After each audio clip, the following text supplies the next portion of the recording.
হয় আৰু একদম নতুন আহিলে এনেকে এই দেখা পাইছেনে স্প্ৰে কৰিলে প্ৰায় 15 দিনমান পিছত এই বেমাৰটো কমি যায়।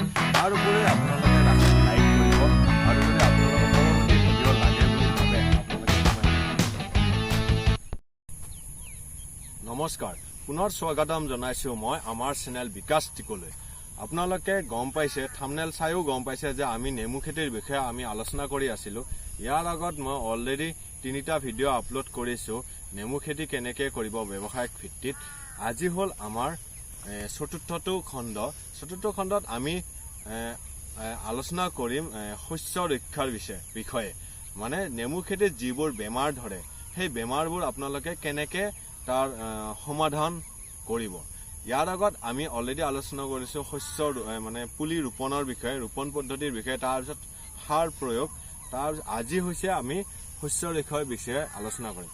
শস্য ৰক্ষাৰ বিষয়ে আলোচনা কৰিব যাওঁতে আমি বহুতো ধৰণৰ ইয়াতে বেমাৰ, মূলতঃ বহুতো ধৰণৰ বুলি ক'বলৈ গ'লে মূলতঃ 3 বা 4 ধৰণৰ বেমাৰ সাধাৰণতে নেমু খেতিত দেখা পোৱা যায়। তাৰ ভিতৰত এটা হৈছে কেৰণ লগা বেমাৰ। কেৰণ লগা, যিটো ইংৰাজীত কেংকৰ বুলি কোৱা হয়।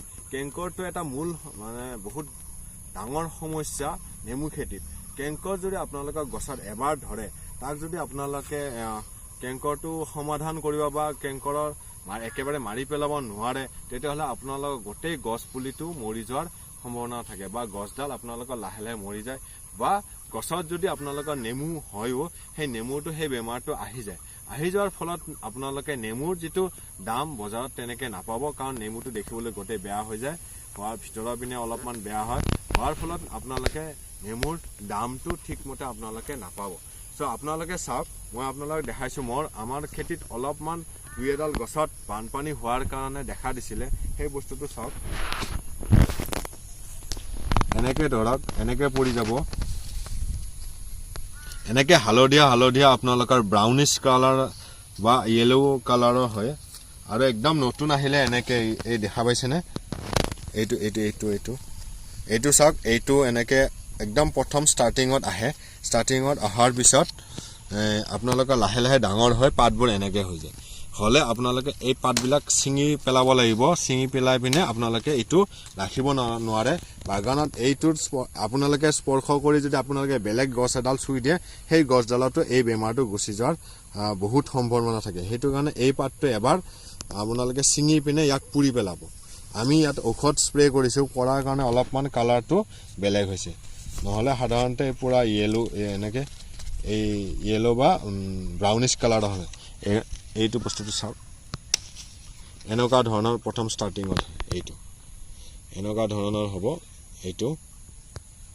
তো এই বেমাৰটো আপোনালোকৰ খুব বেছি পৰিমাণে আপোনালোকে দেখা পাব বাৰিষাৰ টাইমত। যেতিয়া বৰষুণ দিব, বৰষুণ দিলে এই বেমাৰটো খুবেই স্প্ৰেড হয়। আৰু যদি বানপানী হয়, আমাৰ ইয়াত প্ৰথমবাৰৰ কাৰণে বানপানী হৈছিল। বানপানী হওঁতে 2-এডাল গছত আছিল, থাকোঁতে প্ৰায় মেক্সিমাম আমাৰ বহুত গছে প্ৰায় 50ডালমান গছত এই বস্তুটো স্প্ৰেড হৈ গৈছিল। হোৱাৰ ফলত আমি ইয়াত মেডিচিন দিছোঁ, এতিয়া আৰু স্প্ৰেড হোৱা নাই। গতিকে আপোনালোকে বস্তুটো ছিঙিবৰ কাৰণে আপোনালোকে এনেকৈ এই যদি হয়, আপোনালোকে বুজি পাব এইটো কেংকৰ বুলি কয়। যদি কেংকৰ বেমাৰটো আপোনালোকৰ গছত আহে, তেতিয়াহ'লে আপোনালোকে কি কৰিব? তো আপোনালোকে দেখা পালে কেংকৰ বেমাৰটো কেনেকুৱা কি হয়, গছত আহিলে কেনেকৈ আপোনালোকে চিনাক্ত কৰিব। এবাৰ আপোনালোকে বেমাৰটো চিনাক্ত কৰাৰ পিছত ইয়াক আপোনালোকে 2 ধৰণে ইয়াৰ প্ৰতিকাৰ কৰিব পাৰিব। এটা হৈছে ইয়াৰ লগত চূণ আৰু টুটীয়া মিশ্ৰণ কৰি বৰ্ডো পেষ্ট। আপোনালোকে ইউটিউবত যদি চাৰ্চ কৰে, তেতিয়াহ'লে বৰ্ডো পেষ্ট বুলি চাৰ্চ কৰিব, বৰ্ডো মিশ্ৰণ, বৰ্ডো পেষ্ট বুলি চাৰ্চ কৰিব।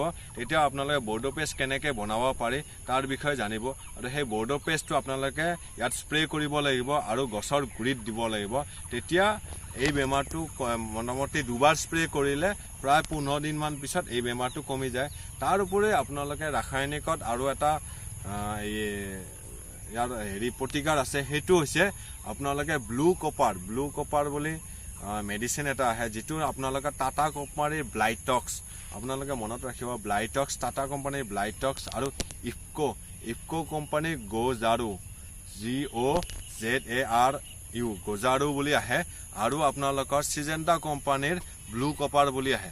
তো এইটো আপোনালোকে ব্লু কপাৰ তাৰ লগত আপোনালোকে ষ্ট্ৰেপ্টোচাইক্লিন মই আপোনালোকৰ স্কিনত গোটেইকেইটা ঔষধ দি দিম ষ্ট্ৰেপ্টোচাইক্লিন এইকেইটা মানে ব্লু কপাৰ আৰু ষ্ট্ৰেপ্টোচাইক্লিন মিহলাই আপোনালোকে ইয়াত স্প্ৰে কৰিব লাগিব আপোনালোকে 10 লিটাৰ পানীত এত আপোনালোকে 30 গ্ৰাম ব্লু কপাৰ ল'ব লাগিব আৰু 1 গ্ৰাম ষ্ট্ৰেপ্টোচাইক্লিনৰ আপোনাৰ 50 টকীয়া পেকেট আহে ইয়েলো কালাৰৰ ষ্ট্ৰেপ্টোচাইক্লিন হেতু 1 গ্ৰাম 6 গ্ৰামৰ পেকেট আহে আপোনালোকে 10 লিটাৰৰ 1 গ্ৰাম মাত্ৰ দিব লাগিব জুখটো আপোনালোকে সাৱধানে দিব আৰু ব্লু কপাৰ 30 গ্ৰাম মিহলাই পিনে আপোনালোকে গোটেই গছডালত স্প্ৰে কৰিব লাগিব পুৰা গছডাল জিকাই দিব আৰু গছৰ গুৰিত প্ৰায় 50 গ্ৰাম মান গছৰ গুৰিত 50 ৰ পৰা 100 গ্ৰাম মান গছৰ গুৰিত দিব যাতে হিপাই গৈ গা গছৰ ভিতৰত হেনেকে ভিতৰেদি কাম কৰে আপোনালোকে বাহিৰৰ পৰা গছৰ দিলে আৰু গছৰ হিপাই পিনে গছৰ ভিতৰৰ পৰা হলে আপোনালোকৰ বেমাৰটো দুবাৰ স্প্ৰে কৰাৰ পিছত আপোনালোকৰ বেমাৰটো প্ৰায় নোহোৱা হৈ যাব তাৰ পিছত একমাহ পিছত আপোনালোকে প্ৰিভেন্টিভ হিচাপে আৰু একবাৰ স্প্ৰে কৰিব তেতিয়া হলে আপোনালোকৰ এই গছৰ পৰা আপোনালোকৰ যেটো কেৰন বা কেংকৰ বেমাৰ এই বেমাৰটো নোহোৱা হৈ যাব তো আজিলৈকে এইখিনি আছিল ইয়াৰ উপৰি আমি ইয়াত যেটো পখিলাৰ ইয়াতে কণী পাৰে সেই কণী পাৰে পিছত ইয়াত বিছা হলে আপোনালোকে গোটেই গছডাল খাই দিয়ে সেইটো কেনেকৈ ইয়াৰ প্ৰতিকাৰ কৰিব আমি পৰৱৰ্তী ভিডিঅ'ত ইয়াৰ বিষয়ে আলোচনা কৰিম আপোনালোকে চাই থাকিব সো আজিলৈ ইমানেই নমস্কাৰ পুনৰ লগ পাম আপোনালোকে ভিডিঅ'টো পাৰিলে শেয়াৰ কৰিব যদি ভাল দেখিছে লাইক কৰিব আৰু যদি আপোনালোকৰ পৰৱৰ্তী ভিডিঅ' লাগে বুলি ভাবে আপোনালোকে কমেন্ট কৰিব